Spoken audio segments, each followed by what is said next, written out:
जो भूल बही छपा जाइछि तुरंत ताकू रिकॉल करा जाऊ। हाराहारी 380 कोटी टंकार स्कैम मंत्री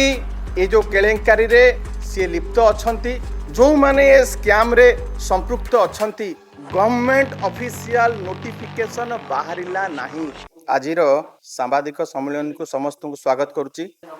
मो सांगरे शंख भवन रे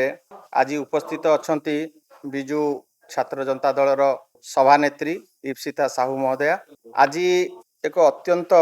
गुरुत्वपूर्ण एवं गोटे सेंसिटिव इश्यू को नहीं आमे सांबादिक सम्मेलन को आपण मानकु डाकिचु। बंधुगण, आपण मान समस्ते जानिचंती दीर्घ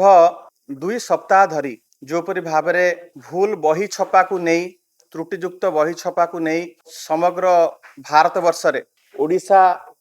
निंदित हैला, लज्जित हैला एवं सबु जातीय गणमाध्यम चर्चार विषय हैला एवं सबु नेशनल न्यूज़पेपर हेडलाइंस पलटिला एवं यही प्रसंग को नहीं बिजु जनता दलर वरिष्ठ नेता माने विधायक माने विभिन्न फोरम रे आमे मध्य पूर्वरु प्रेस कॉन्फ्रेंस करिचु। आमर दाबी जणैथिलु एवं मतामत देइथिलु एवं प्रस्ताव मध्य सरकार को देइथिलु। प्रथम दाबी आमर थिला जे जो भूल बही छपा जाइछि तुरंत ताकू रिकॉल करा जाऊ एवं नुआ बही छात्र छात्री मानकु जोगेई दिया जाऊ। एवं द्वितीय बड़ दाबी आमे करिथिलु जे एते बड़ जो स्कैम हेइछि हाराहारी 380 कोटी टंकार स्कैम मंत्रींकर अगोचर रे ए स्कैम हेई पारिबो नाही। मंत्री ए स्कैम रे ए दुर्नीति रे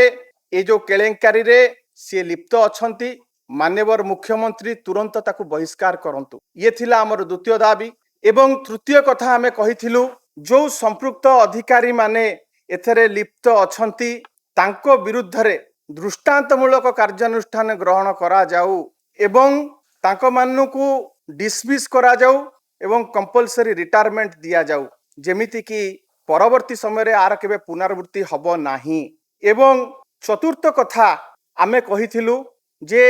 एई जो 380 कोटी टंका जो hard earned tax payers money जहा सुहा हे गला पानी रे पड़ी गला, जो माने ये स्कैम रे लिप्त अछंती, जो माने ये स्कैम रे संपृक्त अछंती, जो माने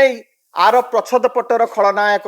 तांको मानठू आकु भरणा करा जाऊ। किंतु आमे देखिलु जे माननीय मुख्यमंत्री टाइम्स ऑफ इंडिया रो गोटे कनक्लेव को जाइथिले। सेठी साक्षात्कार रे केवल मौखिक भाव रे कहिचंती जे नुआ बही दिया जिवो एवं जो माने दोषी तांको विरुद्ध रे कार्यानुष्ठान ग्रहण करा जिवो। किंतु वर्तमान सुधा आमे 2 दिन हेलानी अपेक्षा करिचु। कमिटी गठन करा जाइथिला, आमे क्लोज वाच रखिथिलु। कमिटी कौन रिपोर्ट देला ताकू सार्वजनीन कले नाही एवं नुआ बही छपा हबो बोली मध्य एबे सुधा गवर्नमेंट ऑफिशियल नोटिफिकेशन बाहरिला नाही। एवं मुख्यमंत्री सेठी गोटे बड़ एवं सांघातिक कथा कहिचंती जे सरकार कर विरुद्ध रे गोटे गभीर षडयंत्र करा जाइथिला। किए से षडयंत्रकार, हु इज द कन्स्पिरेटर, किए मास्टरमाइंड, किए ए जो नील नक्शा तैयारी करिथिला छात्र छात्रींकर भविष्य संगे खेलिबा पई, सरकार को बदनाम करिबा पई, मुख्यमंत्री को बदनाम करिबा पई किए से कन्स्पिरेटर। मुख्यमंत्री ता ना काहे की घोषणा करूनांती, से कथा काहे की सार्वजनीन करा जाऊ नाही। एवं प्रथमरु आमे गोटिए कथा कहिचु जे विभागीय मंत्री जेते बळे एते बड़ घटनार पर्दाफाश हैला भारी हालुका भाबरे गोटे स्टेटमेंट रखिले जे ये माइनर मिस्टेक हेची एवं ए मिस्टेक गुडी को आमे शिक्षक मानकु कहिबा से माने संशोधन करिकी पढ़ेइबे। परवर्ती समय रे आमे देखिलु मंत्री को निर्देश रे जे वर्तमान रो निर्देशिका अछंती मधुस्मिता साहू एससीआरटी रो निर्देशिका, सी मध्य गोटे केज्ड पैरट भलिया सेही कथा को रिपीट कले एवं सीधा सड़क भाव रे कहिले जे बही नुआ बही आउ छपा हबो नाही, सेही पुराना बही को संशोधन करी शिक्षक माने पढ़ेइबे। शिक्षक माने कोन तमरो गुलाम, शिक्षक मानक प्रति आपणकर ये मानसिकता कौन पाई रही शिक्षक माने सबु समय रे आपण शिक्षक मानक ऊपर एभली मानसिक चाप कहीं पकाउछंती शिक्षक माने ऑलरेडी एसआईआर रे जो भली भाव रे तांको आपण कार्य रे लगेइछंती से माने मानसिक चाप देकी वर्तमान गति करूछंती ता ऊपरे ए भली का जो टिप्पणी आपण देले कहा निर्देश रे देले कहा को घंट घोड़िया को एससीआरटी अध्यक्ष चाहूथिले एवं तांकु काहे की वर्तमान सुधा तदंत परिसरभुक्त करा जाई नाही एवं जो माने ये जो घटना रे ये जो विभ्राट रे संपृक्त अछंती ए माने समस्ते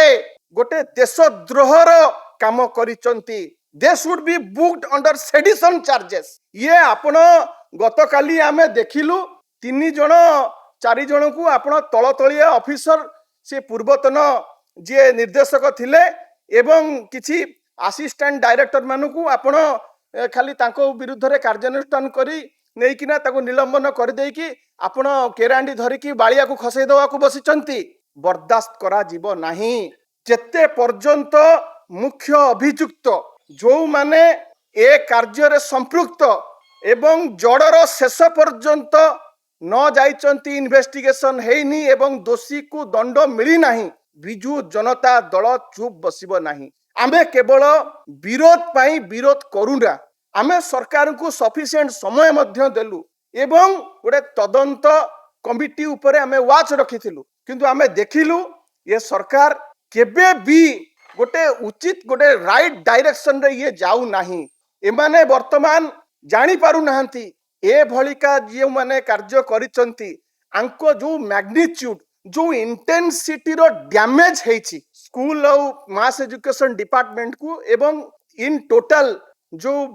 सरकारी शिक्षा अनुष्ठान प्रति जो भली भाव रे डैमेज हेछि लोकंकर अभिभावक मानकर कॉन्फिडेंस भांगी जाइछि आस्था टूटी जाइछि आपण ए 2-3 जन को ऊपर कार्यानुष्ठान नहीं गले से आस्था पुनी फेरी पाइबो से कॉन्फिडेंस कोन लोकंकर रिस्टोर हेई पारिबो सरकारी संस्था ऊपर एवं सरकारी शिक्षा अनुष्ठान ऊपर एई 3 जन 4 जन को ऊपर आपण कार्यानुष्ठान नहीं गले जो डैमेज हेछि सेटा कमेंसुरेट करि जाई पारिबो केबे भी हेई पारिबो नाही सेथि पई हमर चारिटी मूल दाबी जो रहिथिला जेते पर्यंत से दाबी को सरकार मानि नांती हासिल करा जाई नाही सेते पर्यंत बिजू युव जनता दल छात्र जनता दल एवं बिजू महिला एवं बिजू जनता दल राजरास्ता रे आंदोलन करिवो लड़ाई करिवो स्वर उत्तोलन करिवो आमर चारिटी दाबी प्रथम हैला एई जो स्केल रो जो भली भाबरे विभ्राट हेछि जो स्केल रो स्कैम हेछि ताकू तदंत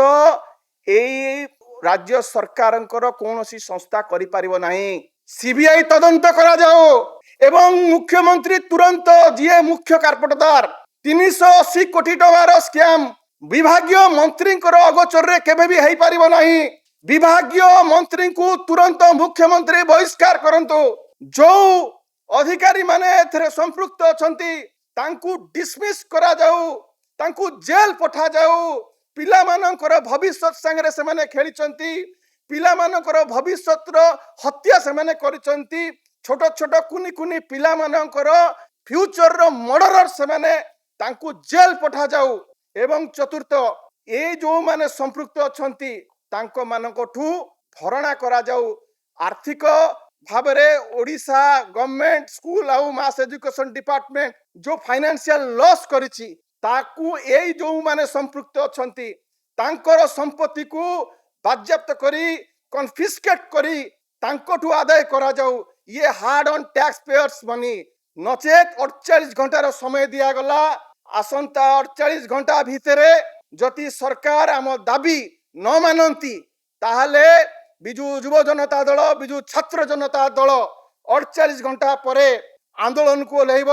राजरास्ता को ओह्लैब